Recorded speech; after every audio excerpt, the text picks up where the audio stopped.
एक गांव में हरिया नाम का एक बहेलिया रहता था। वह गांव में जाल बिछाकर चिड़िया, कबूतर, तोता और अन्य पंछियों को पकड़ता था। फिर उन्हें पिंजड़े में बंद करके रख लेता और गांव के बाजार में बेच देता था। हरिया के घर में उसकी पत्नी शोभा भगवान शिव की भक्त थी। वह दिन रात भगवान शिव की पूजा करती थी।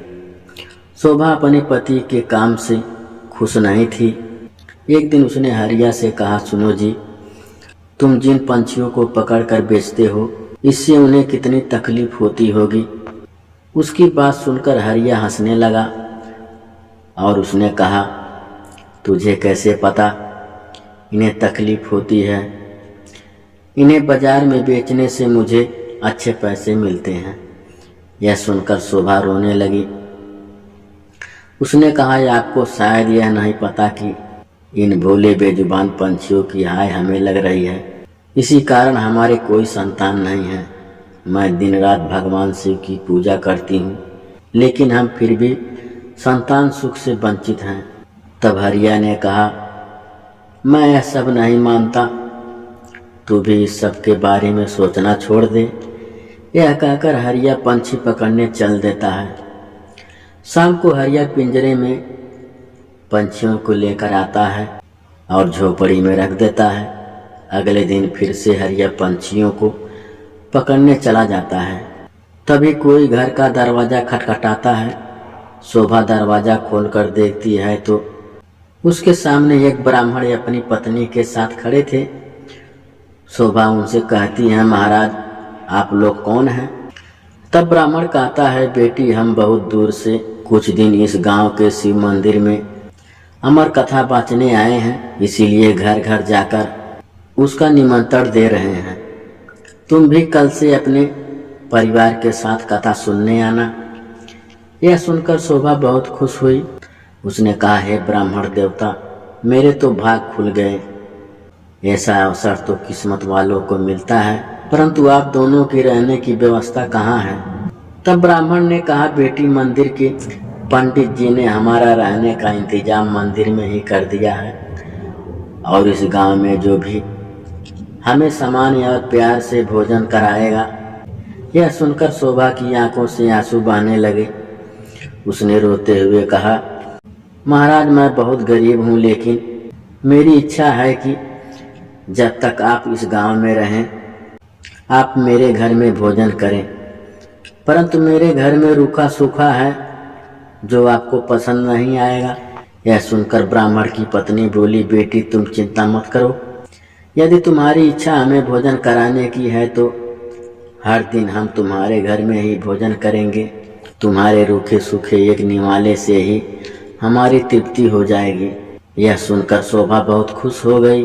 उसने कहा, मैं आपके लिए भोजन तैयार करती हूँ। तब ब्राह्मण ने कहा, माई, तुम भोजन तैयार करो, हम पूरे गांव में निमंत्रण देकर तुम्हारे घर आएंगे।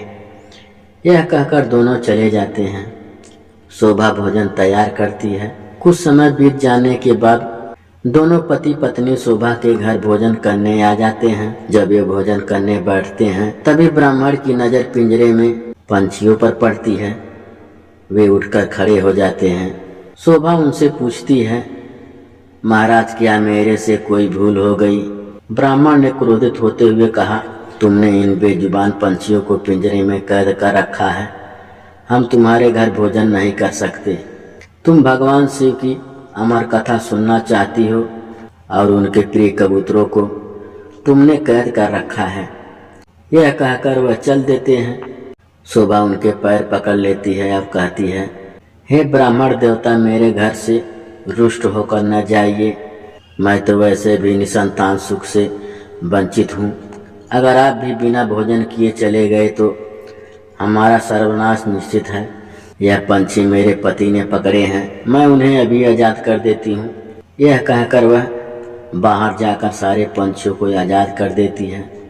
यह देखकर ब्राह्मण पत्नी सहित भोजन करते हैं और शोभा को सौभाग्यवती और पुत्रवती होने का आशीर्वाद देकर चले जाते हैं।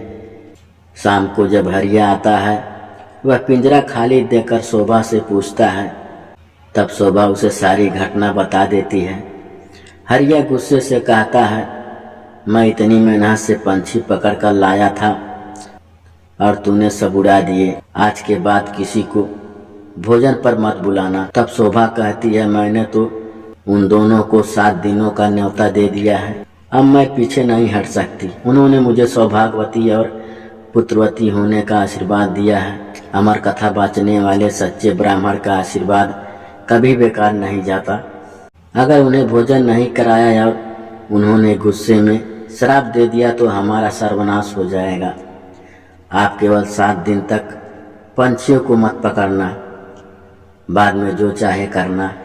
हरिया को हार कर उसकी बात माननी पड़ी। वह मन से 7 दिन घर पर ही रहने लगा। हर दिन ब्राह्मण और उसकी पत्नी भोजन करने आते। उसके आने से पहले हरिया घर से चला जाता। उसे यह सब पसंद नहीं था। शाम के समय शोभा कथा सुनने जाती। वह हरिया से भी चलने को कहती, लेकिन हरिया मना कर देता था। इसी तरह 6 दिन बीत गए। रात को शोभा ने हरिया से कहा, आपने मेरे कहने से 6 दिन पंछियों को नहीं पकड़ा, बस आप मेरी एक बात और मान लीजिए।